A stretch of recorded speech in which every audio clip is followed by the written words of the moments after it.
اللہ کے نبی صلی اللہ علیہ وسلم فرمایا کرتے تھے کہ رشتوں کی بنیاد حسن بھی ہوتا ہے، مال بھی ہوتا ہے، حسب نسب بھی ہوتا ہے، اور دین ہے۔ اور تم دین کو اہمیت دو گے تو کامیاب ہو جاؤ گے۔ فاظفر بذات الدین۔ الحمدللہ یہ جو ایک رشتہ طے ہوا ہے، ایک برادری کی زبان اور دوسری برادری کی زبان، اور یہ دین کی بنیاد پر ہوا ہے، اور ایک بہت شاندار روایت ہے۔ عام طور پہ اس وقت ہمارے معاشرے میں شادیوں کے بڑے مسائل ہیں۔ سچی بات ہے، بچیوں والے تو پریشان ہیں ہی، بچوں والے بھی پریشان ہیں، رشتہ نہیں مل رہا۔ اور اس کی ایک بڑی وجہ یہ ہے کہ ہمارے ہاں اپنے ہاتھوں سے بنائی ہوئی بیڑیاں بہت ہو گئیں، رکاوٹیں بہت ہو گئیں۔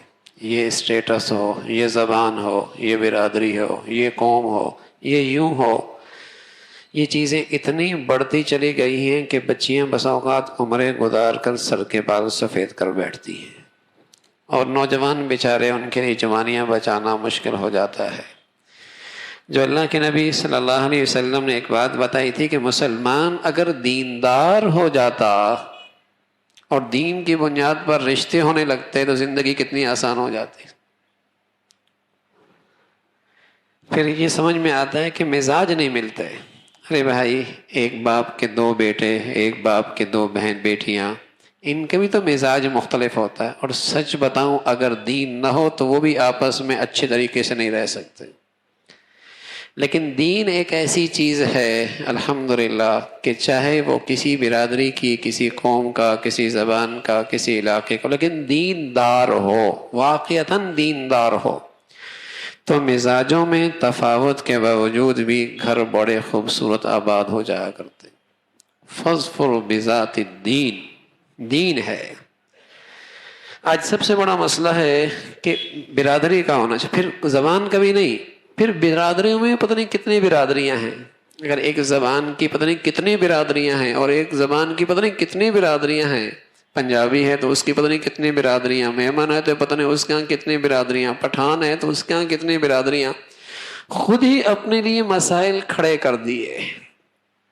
یعنی بہت سارے ہمارے یہاں شادیوں کی ترجیحات خود بنائی کرتے ہیں۔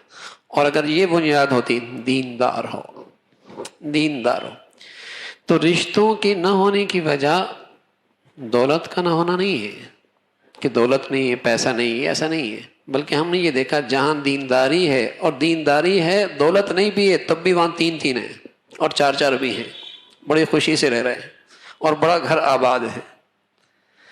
تو مسئلہ دولت نہیں ہے کہ خوشحالی نہیں ہے، فراوانی نہیں ہے، اس لیے رشتے نہیں ہوتے۔ سچ یہ ہے کہ معاشرے سے چونکہ دین نکلا، دین کی اہمیت نکلی، دین زندگی میں ترجیح نہ رہا، دین زندگی میں ترجیح نہ رہا، رشتے ناتوں کا، تعلقات کا، ملنے جلنے کا دین قابل ترجیح نہ رہا، اس لیے مسائل کھڑے ہو گئے۔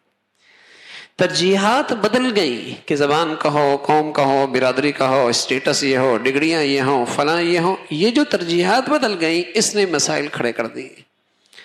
اور اگر دین ترجیح ہوتا ہمارے معاشرے میں کہ دین ترجیح ہے تو یہ چیزیں بہت آسانی سے حل ہو جاتی تھی۔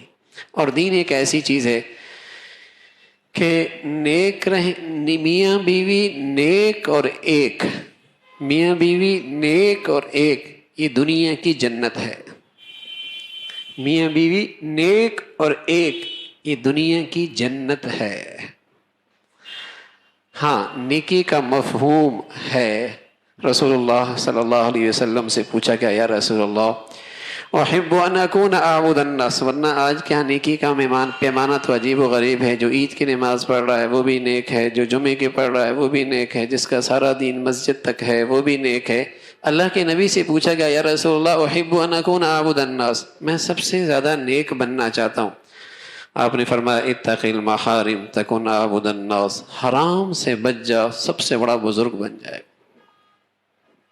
حرام سے بچ جا، سب سے بڑا بزرگ بن جائے گا۔ اگر ان آنکھوں سے حرام نہ دیکھا جائے تو پھر بیوی کی محبت کی مٹھاس نصیب ہوتی ہے، اور عورت با حیا ہو، با کردار ہو، اس کی آنکھیں شوہر سے نہ ہٹتی ہوں، پھر اسے شوہر کی زندگی میں راحت اور سکون ملتا ہے۔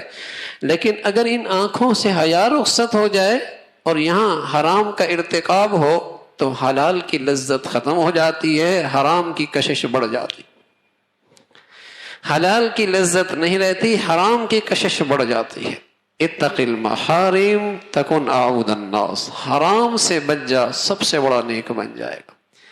تو میاں بیوی نیک اور ایک، چاہے کسی برادری کا ہو، کسی قوم کا ہو، کسی علاقے کا ہو، کسی شہر کا ہو، کسی وطن کا ہو، نیک تو ایک دنیا کی جنت ہے۔ اللہ ہم سب کو ایسی زندگی نصیب فرما دے۔